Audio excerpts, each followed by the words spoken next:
3, 2, 1. Please do not change channel. From Krypton Radio, brought to you by Famous Faces and Funnies and Off the Chain with Yvonne Mason, it's the Hanging with Web Show Radio Hour, the Internet's premier pop culture talk radio show. You're tuned in, you're logged on, and now your hosts, G.W. Pomichter and Christian Basel. Who are you hanging with? Hello, Krypton Radio, and everybody out on the World Wide Web. Welcome to the Hanging with Web Show Radio Hour. I'm G.W. Pomichter. I'm Christian Basel. Welcome back, folks, for another weekend. We got a special thing coming up next weekend. We do. Tonight's going to be a great show, too. We have, right now, we are going to have tonight's show. Tonight's show we are going to colorfully refer to as the Bill Finger effect. And this is an exploration of the business of creative arts, because creative artists are, above all, artists. We create things, whether you're a writer or a musician, whether you're a comic creator or artist, inker, colorist, if you're creating films, video games, role-playing games. If you're a creative artist, you're an artist. And one of the things that is often a pitfall for all of us in the creative arts is the business of art, because it is a business. And so we're going to dive into that. We have some great guests coming on. We are going to be joined by Athena Finger. Hello, Athena, and we're going to be joined by Martin Dunn. And Hi. And I'm not telling you anything else about these guys until we bring them, and we're going to dive into the conversation. But before we do that, we have a little segment of the show that we really, really enjoy doing, mostly because Sage gets her own musical intro theme, and she likes that. Yes. So we're going to do the news.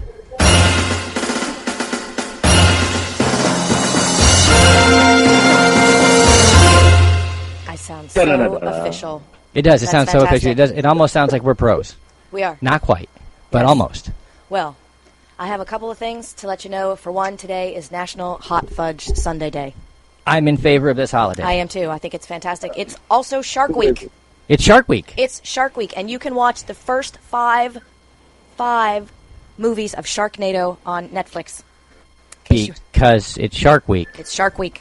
The first five Sharknadoes. Yes, the sixth one doesn't drop until August. That there are 5 of those is still astounding. There are.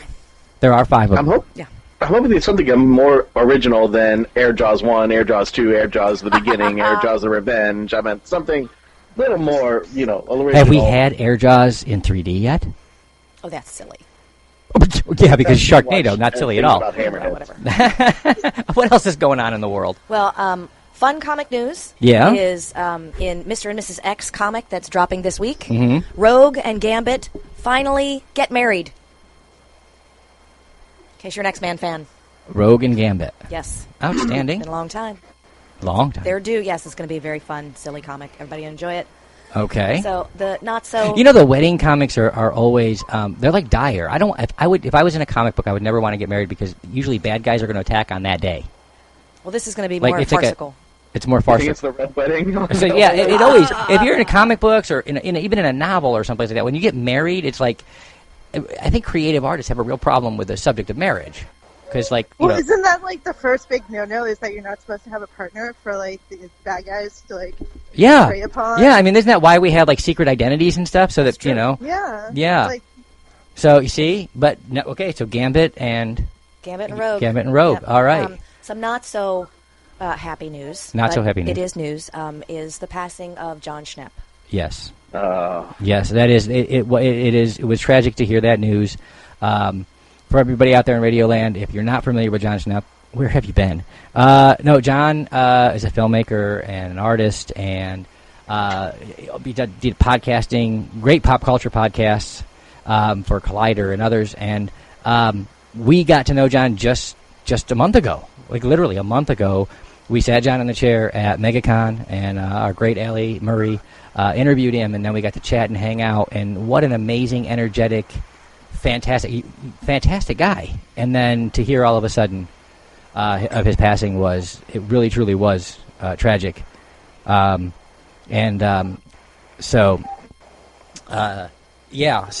Right. You want me to cheer you up? Yeah, please. I Jesus, know, that was wow.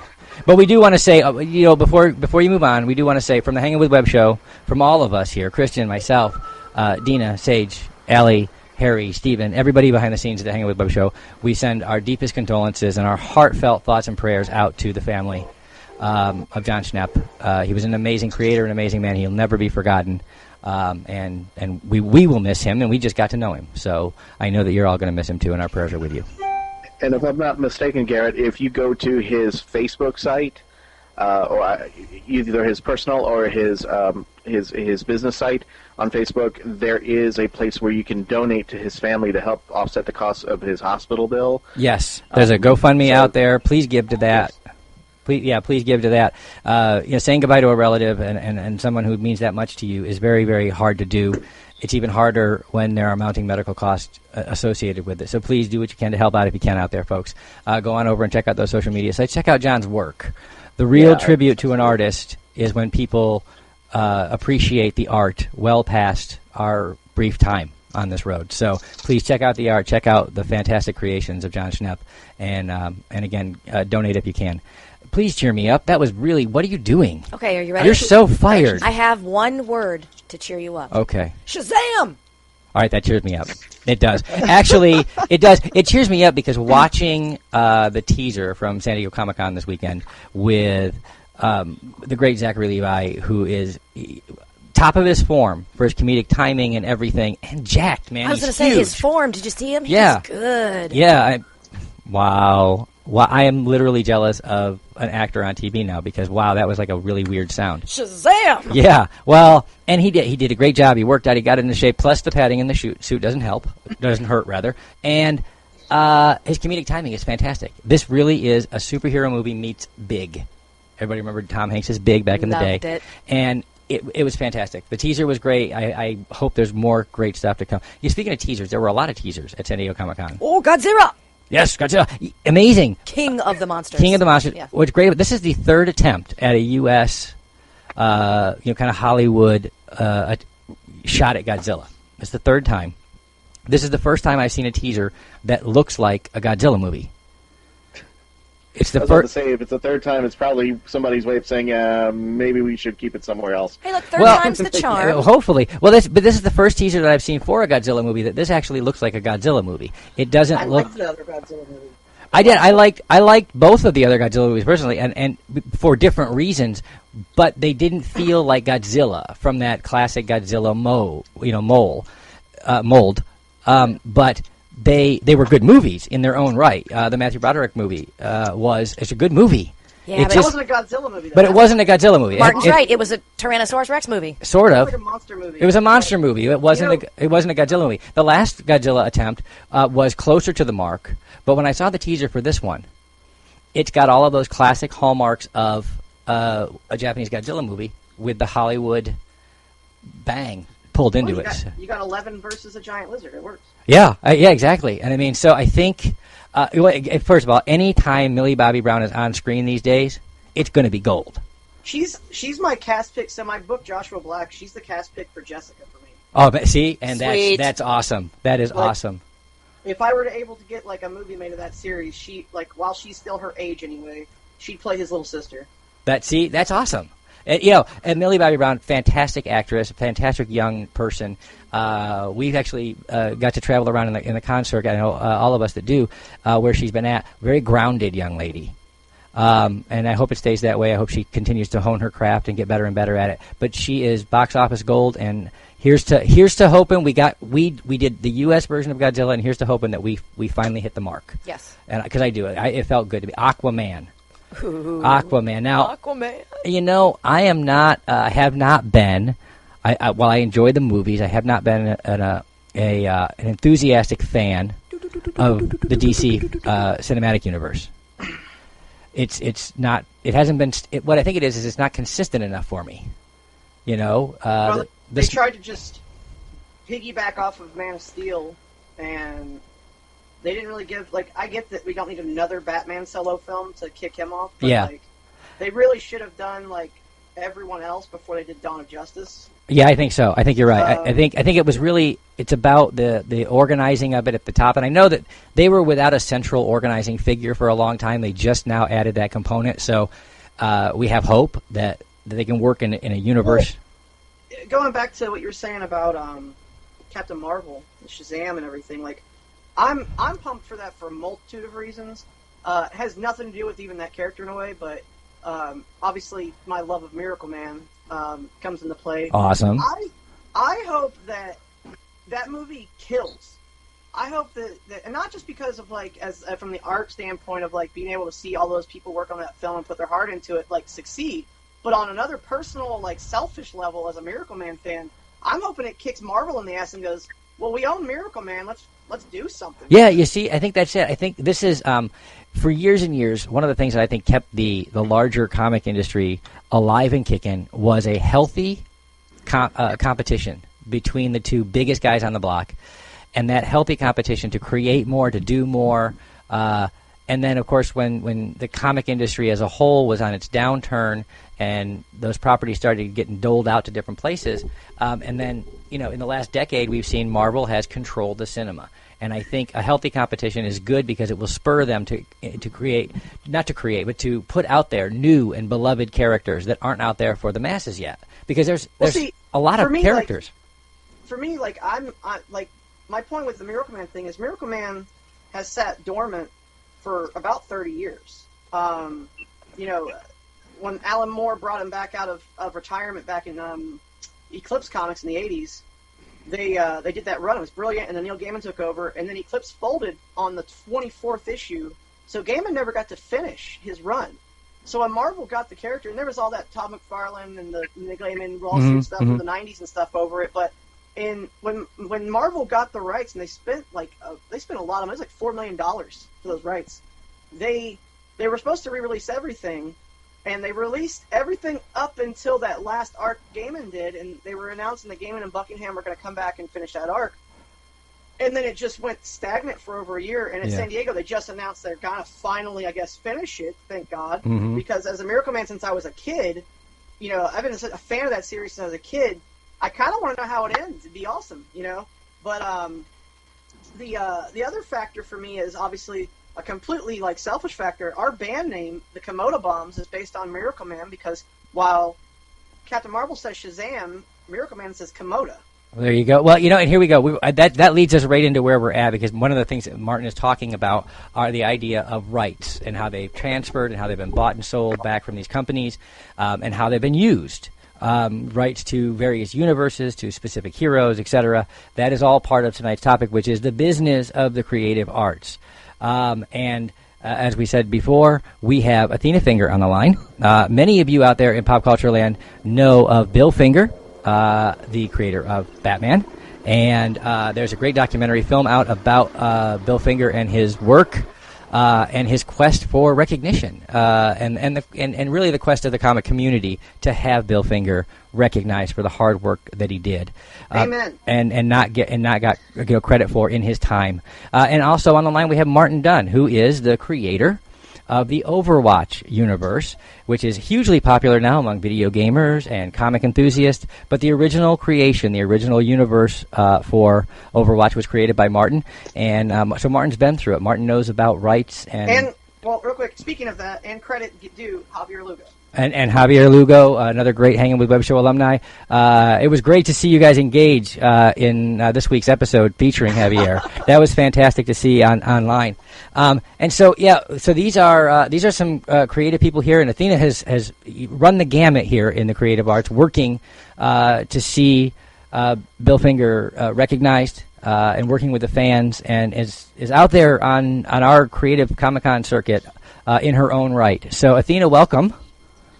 Thank you for having me. Oh, thank you for being here, and thank you for being willing to talk about this. We're going to dive in, as Martin was talking earlier about the idea of rights and who has them, where they go, how they get moved around.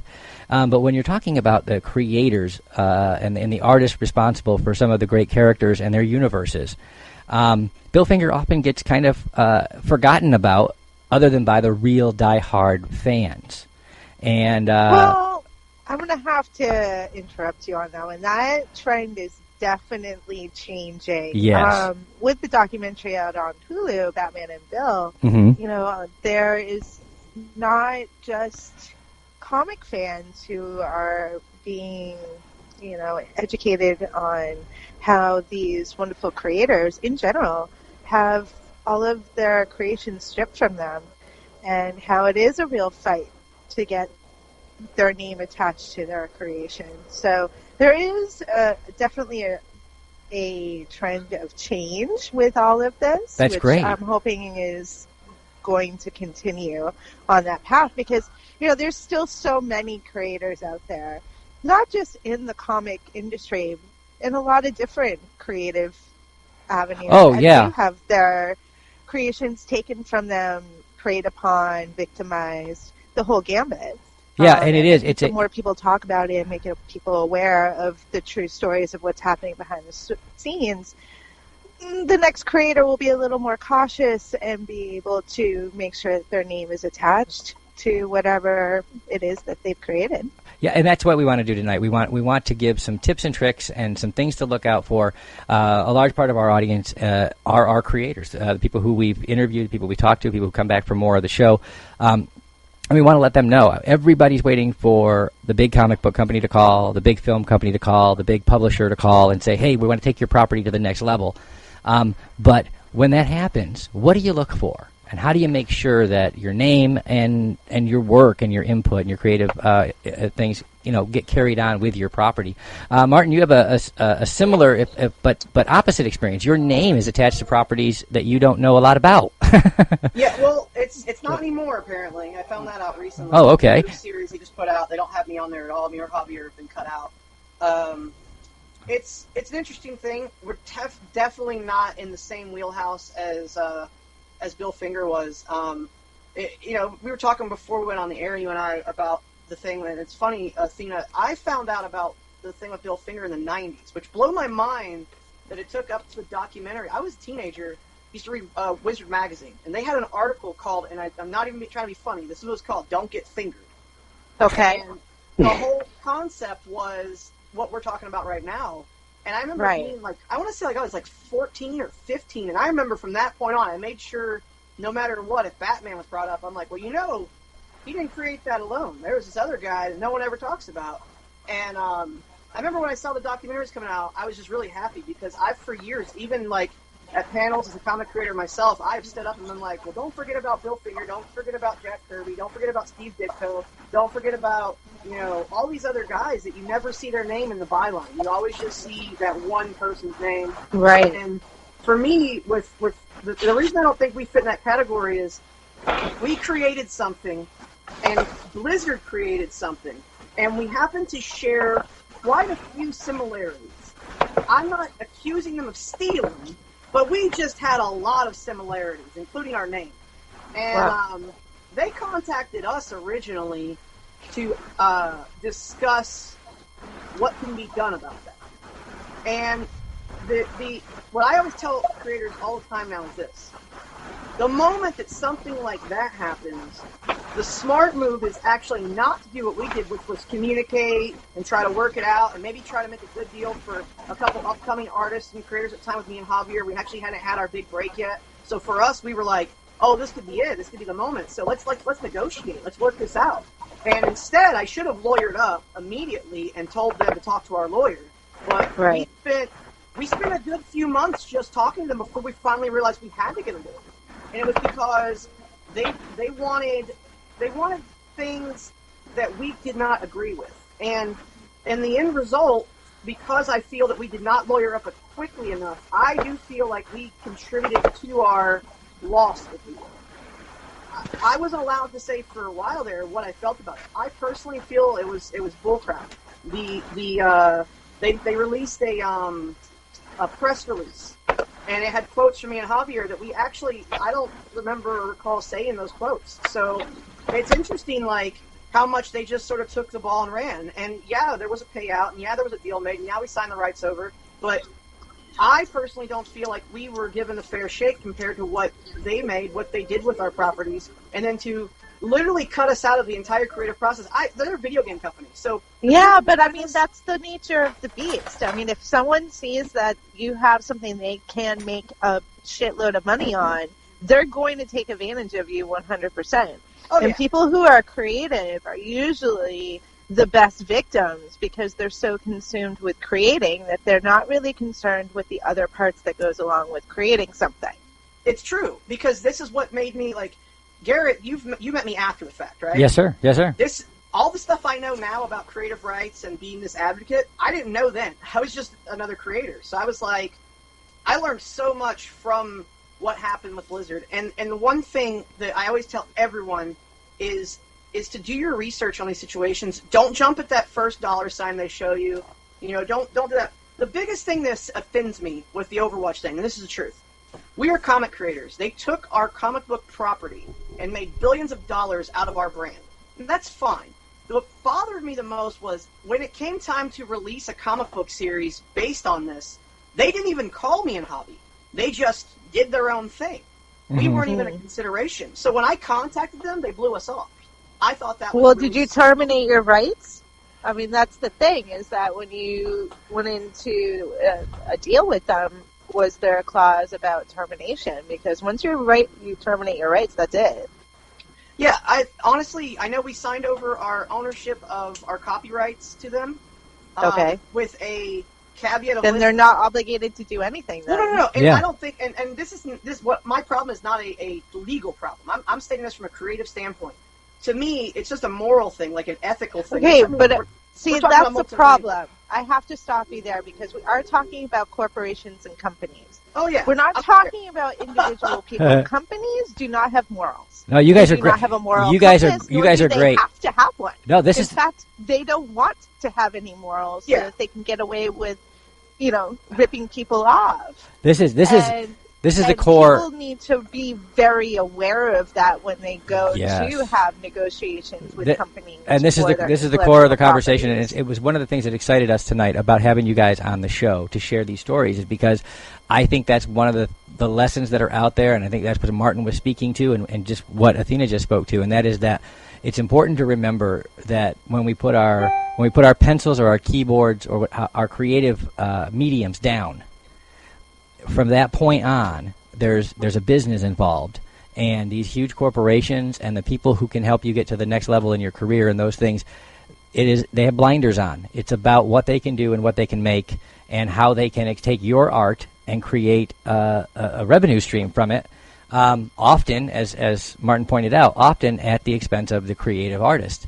Of course. And GW, I'm interrupt you real quick. I do want to add, like, a little disclaimer for the artist community out there, comic books especially, that I'm friends with and stuff. I run into this from people who ask me for advice. They come to my workshops. They come to the panels. They always come up and ask me this stuff. You guys have seen me at shows. I'm always busy answering questions. I'm the first guy to do portfolio reviews. I try to be as helpful as possible. I really do think it's that I always like to put this in there because it's true, and I know it. And it's very hard to disconnect what Athena, is talking about with what Bill Finger went through, with what I've went through with Javier, etc., 1,000 other creators. Do not be afraid to put your work out to the public because you're scared that they're going to steal from you. That's not how it works. Like, you have to take that risk if you ever want your art to be out there. And there's so many people I run into who are afraid, well, if I put it out there, someone's going to steal my idea. I can guarantee you that the only people who can steal your idea for the most part are other creators, and most of us creators are so narcissistic within our own creations, we don't care about yours. Very true. So, you know what? Unfortunately, that's the truth. Yeah, no, that is a great point, because, and this goes to all those creators out there, because that is very much the truth. When the folks are coming for your property, when they're coming to get your creations, when they're going to capitalize on them, they don't sneak around like a thief in the night. They do it out in broad daylight with legal contracts and documents, and those. Right up in your face. That's right. They're gonna literally just snatch it from you while you watch them take it. If you want a cautionary tale of this, of what they're saying is so factual to any listeners, if you were to find my history on Facebook and Twitter, whenever the Overwatch game was announced, I think it was like E3 or BlizzardCon or something that year, when they announced the Overwatch game, go look at my Facebook page and how many people tagged me and said, hey, did you see this? That was literally 8 months to the dot, 8 months before we ever had a conversation with Blizzard. They were already going to do it. They had, right. And then if you pay attention to the media, you'll see that all the game media talked about Overwatch was delayed and it was delayed and it was delayed because of a legal issue with the rights or a contract or there were all these different factors. That's because they did not research what they were doing when they announced it and found out that there was not just us out there. There were a few other properties with a similar name. Overwatch is not like something we made up. Mm-hmm. And they had run into that issue. And this is where rights, this is what I learned studying rights like crazy, and it's something very important, especially in a creative community. There is actually within our law base, you can copyright, you can patent, you can register and trademark and do all that stuff, anything you want. However, anything within the same medium, so movie, TV show, whatever, can have the same name in the same space. At least, it's very weird and it's very twisty. So you can do a comic called Spider-Man, but you can't do a comic called Spider-Man. It's weird. But that doesn't mean anything, like you should go make Spider-Man, because Marvel's going to sue the shit out of you. But that's my point. Right. Don't do that, guys. Athena, in your experiences, you've gotten to know more and more, and you've been out there advocating. That's pretty much right on, right? These guys are coming right at you. They're right up front about it. This is what's happening to you. Oh, yeah. In the creative community, they're really nasty about it. Yeah, they're not sneak thieves. They don't sneak up and take your stuff while you're not looking. They do it right in front of you, and they do it with... Right, with your eyeballs watching them take it from you. And a lot of times they do it... Disgusting. They do, and a lot of times they do it. By the time it's all said and done, you're like, wait, what just happened? Yeah. A lot of times they do it. It's great because, for all of you out there in the creative arts community, the checks are small, they're few, they're far between sometimes, between creation and payday. And when somebody shows up with a check that's large enough to make you take notice, you often don't read the fine print because the check is large enough to make you take notice. And so I think that's one of the takeaways from tonight's show is going to be, guys, it doesn't matter how many zeros are on that check right away. Pay attention to the fine print. Pay attention to what you're getting. They court you, man. They would court you. Like, what we experienced was they treated us like, we were the belle of the ball. Like, we got this awesome treatment for months while they were talking to us and trying to work out a deal. And, the guy they had talking to me, he was like, he became a buddy. Like, he'd text me and call me and invite me to come out to Of course, they're car California salesmen. They're your best friends. Yeah, and want what you have. Well, here's the funny thing, though. You want to talk about feeling dirty and just gross about it all. The moment we finally agreed to their very, very unreasonable request and signed those papers, and we sent them back, the notary on them, I'm not exaggerating, we didn't hear from them again. Of course not. Yeah. Not like, the guy that we became friends with over about No, they're never your friend. And that's what people also need to understand. Because, again, creative people are easily manipulated. I myself am a creative person. I'm not trying to talk badly about anyone. But, again, we're so focused on the creation of whatever it is. Oh, yeah, and we love to know. That we don't really see what's going on in front of us. Yeah. And so these people recognize that. And we love to hear. They will make you your best friend. We love to hear. Buddy, we're brothers. We love to hear. Until we get what we want out of you, and then that's it. Oh, let me help Athena with that, because love these guys. I'm the one that don't care. I don't really care what people think about when I say this, so I'm going to just say it. I will tell you right now, all of us creatives, we are usually the worst business people alive. Of course we are. And we are so narcissistic about our creations, and we are so in love with our creations, that we have no common sense to just say no to things because we're so excited that maybe somebody showed some interest in something that we are so passionate about. Well, because you want to get your art out there. You want everybody to see it. It has to get in front of everybody. We love to hear how great our stuff is.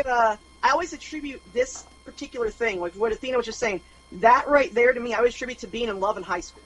It's the rose-colored glasses. It is. Your creation is so amazing that this corporation, this company, this whoever, they want your stuff so bad that they must see the passion. They must share, So you get excited and you get, hyped up and you're so excited and that's why we make stupid mistakes that screw ourselves over. Like you see it all the time when you hear about like a deal that fell through because some writer, artist, creator made a mistake of saying something about something they were selling to a network or a television show or something, on social media before it was official, and they pulled out because they were, jumped the gun, whatever. Mm-hmm. And it's because of the excitement. It's because we turned stupid. love stupid or something. You ever call it, It is now. We have this moment. Now, it's not about. Well, it's like you said. We get wrapped up in the moment of, oh my God, somebody is excited about this as I am. Yeah, someone loves my work. It's that enthusiasm. So yeah. It's not it's really. It's like you said. It's kind of like being in love. You get blindsided when you realize what the reality of the situation is, and that again. Just to say it again, people really need to have their eyes open, and they need to be really level-headed when they're trying to sell their work, market their work, try to get it in with a corporation or whatever. You really, really, really have to say, this is business. Business is not emotional.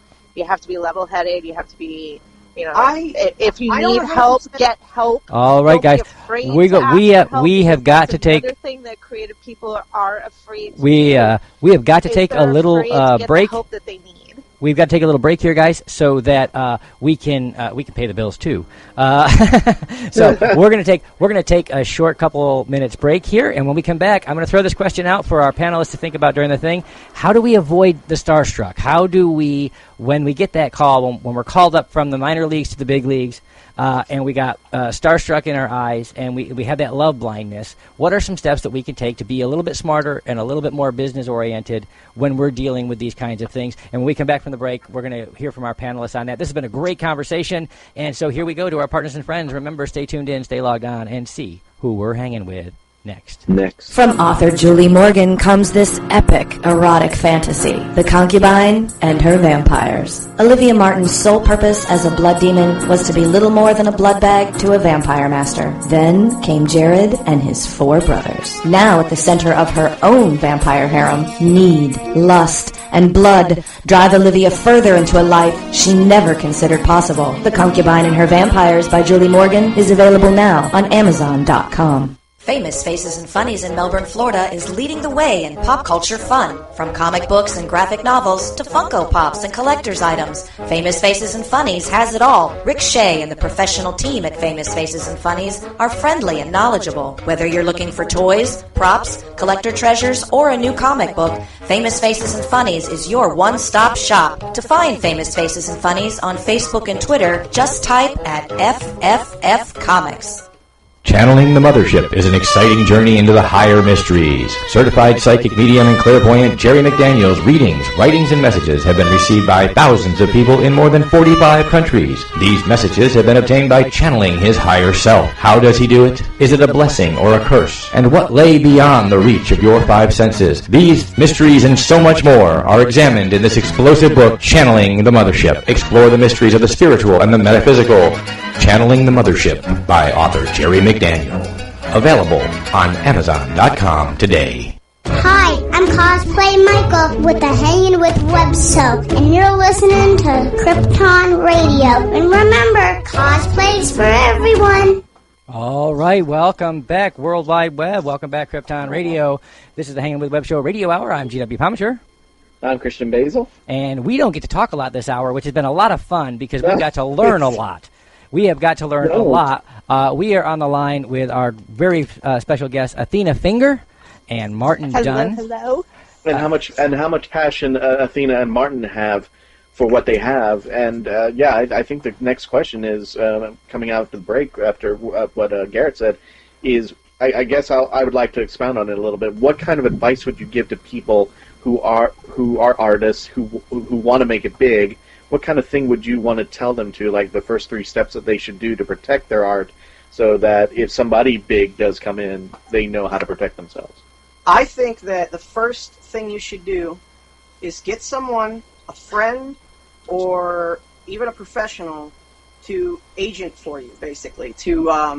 I think that one of the things that artists all fail at is what we talked about before, and I don't think that you should take yourself out of what is your comfort zone of creativity to become some sort of business major. I'm not saying it's impossible or you can't. I know that I've done a lot of my own research, and I definitely suggest you research.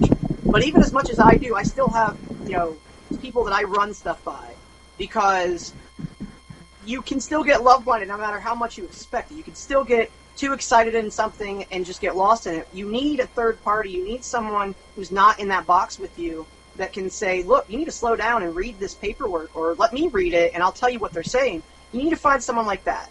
I firmly believe that as a creative person, your focus should be, your number one focus should be what you're creating. And that's why you can easily get a friend, a wife, a girlfriend, a boyfriend, a brother, a sister, a mother, or whatever. Pick someone that you can trust to help you navigate that world, because that level of concentration you need to protect yourself, it's insane. And I mean, like, I'm sure Athena can definitely knows, how long did it take, the Finger family to get that recognition they deserve? And had Bill Finger had the ability to protect himself then, as we know now, it would have been a totally different world for those characters that he created. So I just like to look at it from the perspective of, you should be focused on what you can do. So step one would be find someone you trust to bring into your camp, to have your back, that you can trust, that is gonna look out for your best interest. And I think that it's not as hard as some people think to find that. So I mean, that's really step one for me. I mean, everything beyond that, I think, is sort of like a domino effect. So you get that, then you're going to end up with a lawyer, and you're going to end up with, I think perspective is exactly what you're looking for. You need somebody with distanced perspective, but who still has your back. Exactly. And, the same thing with, like, getting a good lawyer. There are actual lawyers who specialize in IP rights. So it's really not that hard to get a retainer on these guys, because of the nature of their work. A lot of them do a lot of pro bono work, and a lot of them look out for, I was just going to say that also. I mean, really, I know that there are many attorneys out there who are willing to help creators protect their rights and protect their work. Even pro bono or sliding scale or something along those lines, because they do know that, so many creators do get the shaft. Even when they do, have something in place, it might not be the best option. Mm-hmm. So, again, like you said yourself, do your research, make sure you have a good team of people around you, and it's not just one person. I would expand on that just a little bit. It's great to have, your brother, sister, mother come in. I am very fortunate in the fact that my sister is an attorney, and that when she was in law school, her area of expertise was copyright law. So she knew which avenues to go through to actually get Bill's credit accomplished. So knowing how to find the right team of people to really protect you is super important. Again, I was just fortunate enough that that's what my sister went into. No, that's actually really fantastic, and it speaks. But I mean, it speaks she's not directly. the one that navigated everything. Yeah. Stacey Friends is the attorney who actually helped us pro bono to even just get the ball rolling. I want to throw that out to all of our listeners out there in Radio Land and all over the World Wide Web. Notice what Athena just did there. What Athena just did there is what creators down here in the trenches, it's what we do. We give credit where credit is due. And so what Athena just did there, telling, this attorney group, these are the people who navigated this waters. And it was great that your sister had an eye for that, but you know who did that work. And that's what we do down here in the trenches. That's what we're asking for all those big corporations to do, is just, give proper credit where it's due. And it's not too much to ask for, and it's the reason why you need, as Martin said, a friend, a relative, counsel. You need someone who is detached from your creativity, who can see things without those rose-colored glasses. And as Athena alluded to, you also need someone who knows the law, someone who knows what you're getting. In retrospect as well, for my situation, and I want to say this because it's something that I've never been able to talk about this stuff. Like, your podcast officially here is the first time I've ever publicly talked about the Overwatch deal. So this is something that, to this day, I feel y'all do realize that I am going to run that Hanging With Web Show exclusive tag now, right? There you go. and honestly, I hope I know Javier will listen to it, so this is actually directed at him a little bit too. I made a mistake as the leader of a project, and I say this right now. A lot of us creatives, we are control freaks. I'm a control freak. I have to be in control of what I'm working on. And Javier is one of the best collaborators I work with, because he's so just passive. Like, yo, no, it's cool. Let's do that. Yeah, that's neat. Whatever you say, brother, we'll do that. And so I'm like, when it happened, I was like, well, let me talk to them. I'll handle it. You don't worry about it, man. I got it. And he was like, okay, cool. To this day, I wish I would have just gotten more of Javier's input because I feel like maybe if I had tried to like sit down with him, I mean, I'm not saying we cut him out of it. We sat and talked a lot about it, but when it came to the discussions, maybe if I'd had him there, you know, he could have had my back more. Maybe, and I'm not, and you know me, like I'm not a very, I'm a pretty aggressive guy. But maybe if Javi had been there to have my back, I wouldn't have been able to get, you know, hoodwinked as much, I feel like, as I did, because we could have kind of double teamed our own situation. Mm-hmm. So don't, like, if you have collaborators, like the credential side of us all, whatever, always. Well, yeah, you want to make all parties responsible. That's Yeah. the other thing. Mm-hmm. It's not just making the corporations do the right thing. You know what? We have a responsibility too. And Yes. you want to make, especially if you're collaborating, you want to make sure that all parties are being fully responsible for their role within the creation, the nurturing of the creation going forward, and what happens when it does get picked up. Absolutely. And like you said, he was passive, and that's a trait for a lot of creative people. But, you know, there are times when you can't be passive, and you really have to have a hands-on role. Mm-hmm. And it is a responsibility of that person or persons, depending on the situation. Absolutely. We have a couple more minutes here, guys. We're approaching quarter to the hour, and in that few more minutes, we have a couple of different questions. First, this one goes to Athena, because I know your family has dealt with the Bill getting credit for his creations and for his work for a very long time. It was a very long time coming. As Martin said earlier, we could read about it in some articles back in the 90s, and then, of course, the documentary film that's out there on Hulu right now for everybody to see. If you haven't seen that, make sure that you do. It's Batman and Bill is the name of it. Yes. Look it up on Hulu. Now, we understand that last year, during Season 2 of Gotham, was one of the first times that there was an on-screen attribution for Bill. And I just want to know, from a family perspective and from a point of view of a form of vindication, with all the other information out there, articles and of course the documentary and everything else, to see that credit for the first time, and know that it was there, and know that it was likely going to be there now, that Bill's actually going to be recognized by more and more people. What did that feel like for you, and for your family? I mean, of course, it was a sense of victory. Although his name did appear 2 times before the Gotham. You know this, right? Yes. We just know that it was. The first appearance of his name was during the 60s TV show where he wrote the 2-part episode of Clock King. Yep. That one I knew about. I didn't know about the second one. All right. So at the time, Gotham was a Monday evening show, and they were supposed to be the first ones to have Bill's name attached with Bob Kane's, right? Do you know actually who beat them to it? Who's that? Robot Chicken. Really? Robot Chicken comes out, that midnight. one I did not know about. That is so awesome. That is awesome. Trivia. So he did his DC episode that Sunday night, and that's when Bill got officially his first credit with Bob Kane. Oh, I did not know about that one at all. And I knew. Oh, there you go, a little trivia for That's you. right. Well, I knew about the 60s, from the story, from the research here. But then, of course, I knew Gotham, because it's, there it is for all the world to see, and pop culture has now Seth Green is a huge Bill Finger supporter. That's awesome.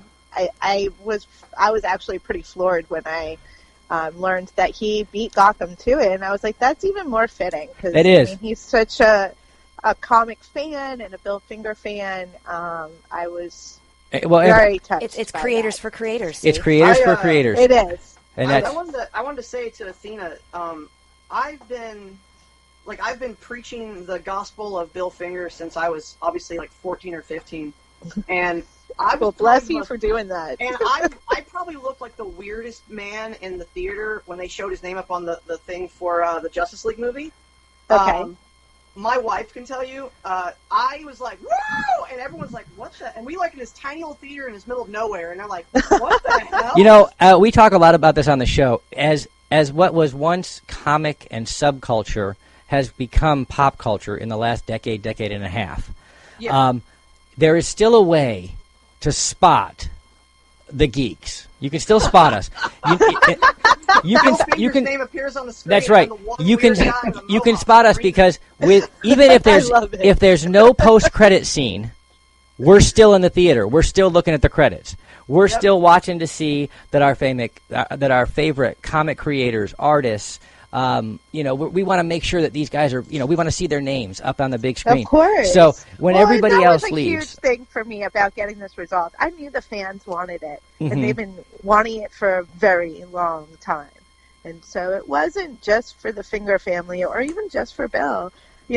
Without the fans being fans for the last almost 80 years, next year will be 80 years. 80 years of Batman. I know. Can you believe it? Wow. Without the fans, there would be no Batman. There would be no comic culture without the fans. And I really felt an obligation to them because I knew that they wanted it. They wanted the history to be right, and they wanted to be right on the books, not just talking about it. Yeah. I think the actual, the history. Here it is, black and white. History should. From a fan and a creator standpoint, Bill Finger's story is a victory for everyone.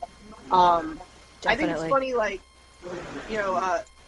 everyone in this show has heard and learned that I'm no stranger to controversy in the comic world of me just being kind of big mouth. I was in a panel at Megatron in 2013 or something like that, 2014, somewhere in there, and they were talking about creator rights and stuff. I'm sitting there. I interrupted the host of the panel because he kept talking about Bob Kane and Batman, and I would just keep going, and Bill Finger. And I say something, Martin, and I was like, well, I think you should be adding Bill Finger's name in that. As you say, Bob Kane created Batman, blah, blah, look at Bob Kane. You should also throw in Bill Finger. And he was like, who? And then I literally ate up the rest of the time in the panel talking about Bill Finger. So I find that I finally can kind of breathe a little bit because now that documentary's out there, I feel like it's really helping because I've had so many people hit me up because they know I'm a Batman fan going, hey, did you see a documentary? And I'm like, dude, I've been knowing this since I was 14. Go away. Yeah. But I enjoy these things when they come out. I can recall a few years back there was a documentary done on the history of Superman, and they talked a lot about the creators of Superman getting credit well past their sale of their rights.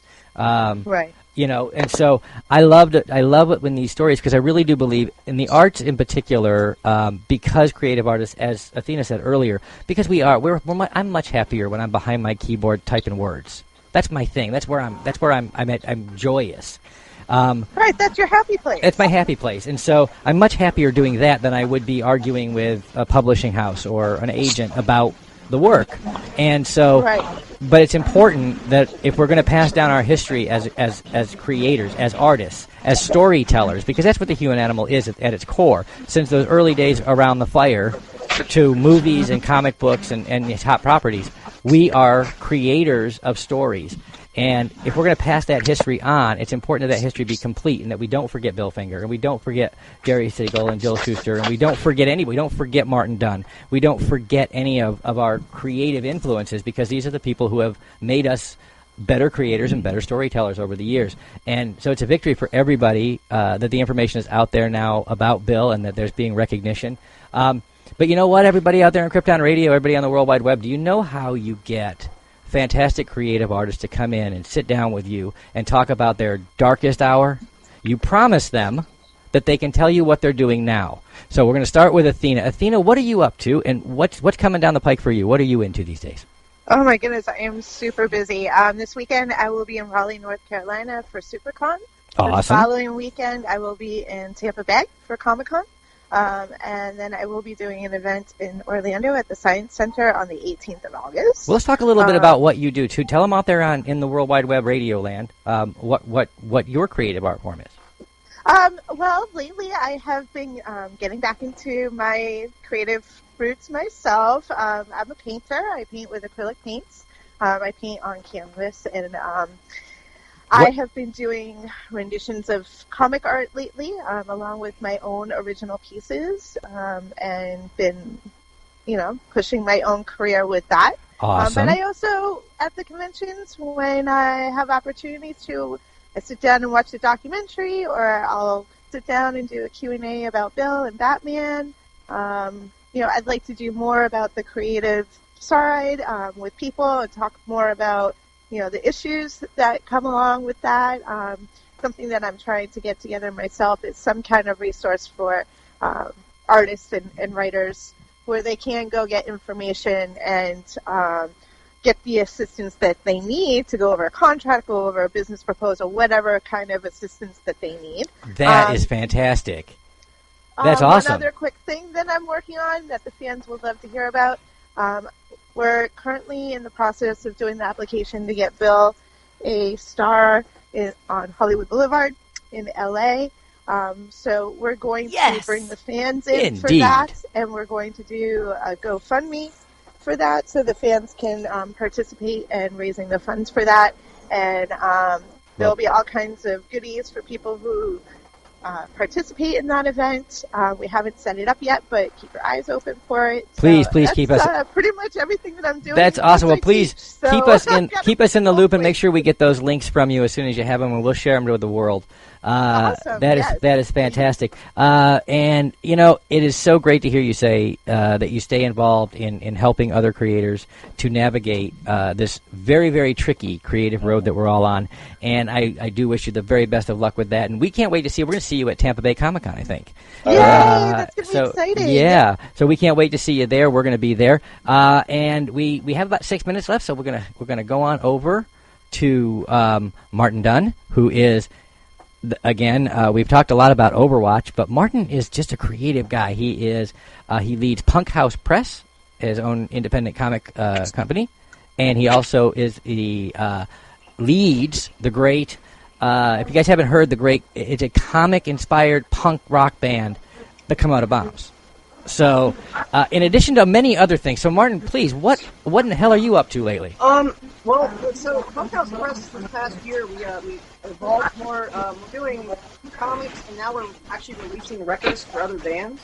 Wow! So we've got a record label now. I just produced and released the Damsels record called Family Friendly. It's on like every streaming service out there. I've got the Covens record coming out soon that I helped those girls produce. They're from down in the Miami area. We've got Longfinger out of Tampa coming up, and then obviously the new Komodo Bombs record is being worked on. Well, now I'm going to do this. I'm going to do this on the air so I can hold Martin's feet to the fire later. All those bands that you're doing now. Remember, the Hanging with Web Show Indie Music Spotlight is up and running now. We want some tracks from those bands so we can get them out there. Yeah, I'm going to send you. I just keep forgetting to send you a giant file of music. So, I'll bug you. That's right. Sage will bug you. Yeah. So music-wise, we have all that. Comics-wise, I did the Stabbity Bunny #7 cover that's coming out in August. I'm working on a couple other covers. I don't know if everyone's asked this question, so I'm just going to say it. I don't know if I want to go back and work for Hasbro IDW stuff again. I appreciate all Transformer fans and the love they've given me, but I don't like drawing that many straight lines. Wait, you can draw a straight line? With a ruler. I'm so jealous. I was just cheating. It's just something that my heart's not in, and that's why I left. The stuff I was doing at the bigger companies, DC and IDW last year was obviously the death of my friend Josh Fauner. That's why my podcast ended, because Fauner was my co-host, and his death was jarring for me. So, all my comic fans, I love you guys. I just needed time. I needed time away. That's why you haven't seen me at cons. That's why you haven't seen. Like, I'm sure you guys know, this is the first year I missed Orlando MegaCon. That's my home show. Even though I don't live in Florida anymore, I go to that show every year, and it broke my heart. But I couldn't do it. Last year I was there, and we did miss you. You guys saw me there and stuff, but it wasn't the same. Josh wasn't there. I've done everything in my comic career with that kid behind me just urging me on. And it was the first year I had to deal with one of my best friends being gone. He left us way too early. He was 28 years old. Pneumonia. If you have pneumonia, if you ever get it, go to a doctor. Don't be dumb. But, and it just, I needed time. I needed time to think, so I started the band, and I started working on some stuff. But in the interim of that, because of me and who I am, I've got... I know, like I said, I've got fans that are super mad at me because Wrong Way hasn't had a new issue out since last year. Joshua Black hasn't had a new issue out since last year, but I'm working on it. Wrong Way #3 is almost done. I'm estimating we'll be able to have some stuff ready for people in September. Joshua Black is on a temporary hiatus because Jeremy Hobbs, my collaborator on that series, if you guys haven't heard, he had a baby. Him and his wife had a baby, so he's in the depths of raising a child in the now. daddy zone. So he's taking a little bit of time off. So there's that. But I'm working on a series called Into the Wasteland. I'm working on I'm trying to think of everything really quickly because tons of stuff that's worth talking about. Javier and I are working on a new kind of idea to bring back our old characters that we didn't get rid of to Blizzard. We've got there's a ton of stuff across the board. I'm working with Fat Records on a couple things to do some adaptations of road stories by bands. I'm working with a ton of T-shirts, doing a ton of T-shirts for famous bands. Mm-hmm. I'm doing I'm all over the place right now with stuff. But the biggest thing for me right now is I really am trying to get myself back in the mode where I'm creating comics again, because that's where I started all this craziness in the first place 10 years ago. And, they've been so supportive. I did my first signing in forever up here. My first signing up here, period, but my first signing in forever. And it was awesome, man. We had a great turnout. The comics were about Zero Comics in Geneva, Ohio, so I definitely think you should check those guys out if you can. If you're in the area, northeastern Ohio. The guy, Tony, is awesome. He's carrying all of our books and stuff now, even my indie stuff. I got a ton of stuff coming out, and I'll hit you guys up, and maybe we'll do another interview where I can get a more rounded out idea of everything. Awesome. Now we're supposed to see you up the road at Tampa Bay MegaCon, correct? Yes, we are making a trip. Here's the sad news for everyone, including you guys. Evie will not be there. What? Oh, I was just going to ask. All of the stuff. I want to thank Martin. All of the list that he just gave to us, and the list, of course, that we got from Athena. That is why we're having the conversation we're having tonight, because this is what artists do. We just go on these massive creative binges in all different directions, and this is why we should never be left alone in a room to make deals. However, with all of those lists that Martin just went through, really what people on the internet want to know is how is Evie doing, and when is her next offering? She's doing good. She's working on 2 different things she's got going on. I'm not involved anymore. She's got a new manager or something. I don't know. Poor dad. She's approaching teenagehood now, so she's doing her own thing. I can grab her and she can come say hi if you want, but she's working on the Chaos Cat comic, which she told you guys about, but she decided that instead of a graphic novel, she wants to make it a ongoing comic series. That's excellent. She's writing a movie. So she's working on that, that's her goal, is to make movies, not comics, because she thinks I'm lame and comics are boring. She talked about horror movies. She did. She wanted to do horror movies. She's going to be, she'll be 12 this year. Ooh. So, all the boys out there, just stay away from my taters. Once again, the Hanging With Web Show would like to send our hopes and prayers out to Martin, who is has his preteen daughter now. Guys, I have 2 teenage daughters and one teenage son. So yeah. Yeah. Well, she's doing really good. Like I said, if you want me to, she's right over there. I know. We're gonna. We have to wrap it up, unfortunately. But as we get ready to wrap it up, we want to remind everybody we are headed out. The Hanging With Web Show will be at Tampa Bay Comic Con, then Space Coast Comic Con, then Dragon Con, and then Tampa Bay MegaCon. That's pretty much our schedule coming up the road. And wow, we have killed an hour, guys. We could talk for 5 hours about this particular topic. There's so much to do. I know. Number 1 rule, guys, artists looking out for artists. That's what Athena's been doing. That's what Martin's been doing. That's what we do here on the Hanging With Web Show. We want you guys to know how to do this. Just wait. Okay. Well, you know what? Guys, I'm going to let the show run over because that's Evie Dunn. And ladies and gentlemen, the one, the only Evie Dunn. I broke their hearts and told them you're not coming to Tampa MegaCon. Yes. Oh, it was brutal. Did it again. He keeps repeating himself. Hello. Hello. How you doing, Evie? How are you? Good. Yeah? Are you busy? Are you doing some great things, are you? Yes. Outstanding. Well, your dad filled us in a little bit about your creativity and the things that you've got coming down the pike. We're going to miss you at MegaCon in Tampa, but we hope to catch up. Michael says hello. Cosplay Michael says hello, and we hope to catch up with you up the road, young lady, because we can't wait to see what else you got going on. And thanks for saying hi to everybody. Guys, we have got to wrap it up. Christian, what do you got? Anything good? Actually, I do. If All you're going right. to run a little bit longer, and I got a surprise announcement just released from our friends at Space Coast Comic Con. some of the nominees are very interesting, including an indie director and an indie novelist, both under the name G.W. Pomichter, is in the running of the top 3. That guy's such a hack. I know. And he needs a shave. Anyway, and also for indie cosplay, there's this little kid named Cosplay Michael in the top 3 running. The only thing I'm disappointed about is the Hanging with the Web show did not make it into the running. Those darn kitchen killers. Those darn kitchen I know, killers. Right? Yeah, that they made it into the running. That's okay. Well, they're awesome. You know what? We just to be counted as a nominee, just to be thought of for the show, for myself personally, is truly an honor to be in such wonderful company as we were in. The Kitchen Killers, some amazing cosplayers that are in the same company as Cosplay Michael. As a novelist, I am on the same list with folks like J.D. Halliwell and Jamie Engel and J.D. Demers and some fantastic novelists. As a director, I'm in the same category with my brother, which is really scary because he's an actual filmmaker. And of course, the great Alex Fernandez, who's also a nominee and a wonderful filmmaker.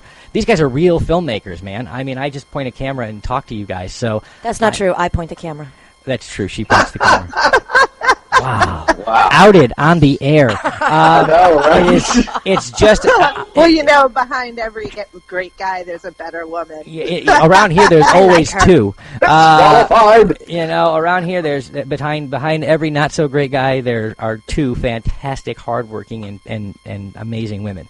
And I couldn't do what I do. I couldn't do what I do without them. Dina and Sage are the backbone of the show, and anyone that has met us on the fly knows that it's way not about me. Yes, so, well, you're the creator, and it's our job to protect your happy place. Oh, there, see? Teamwork. I took that a totally different direction, and we'll talk about that later. Okay. Guys, we have to wrap it up now. I want to thank so much. Thank you, Athena Finger, for being with us tonight. We can't wait to see you up the road at Tampa Bay Comic-Con. Martin Dunn, thank you so much for hanging with us once again, my friend. We will be looking for much more from the Komodo Bombs and from Punkhouse up the road, and we can't wait to see you at Tampa Bay MegaCon. And, Christian, I will talk to you when I talk to you, my friend. I know. We're getting ready for Tampa Bay Comic-Con. That's right. So, I'm G.W. Pomichter. And I'm Christian Basel. And we are the Hanging with Web Show Radio Hour. Remember, everybody, log on, tune in, and see who we're hanging with next.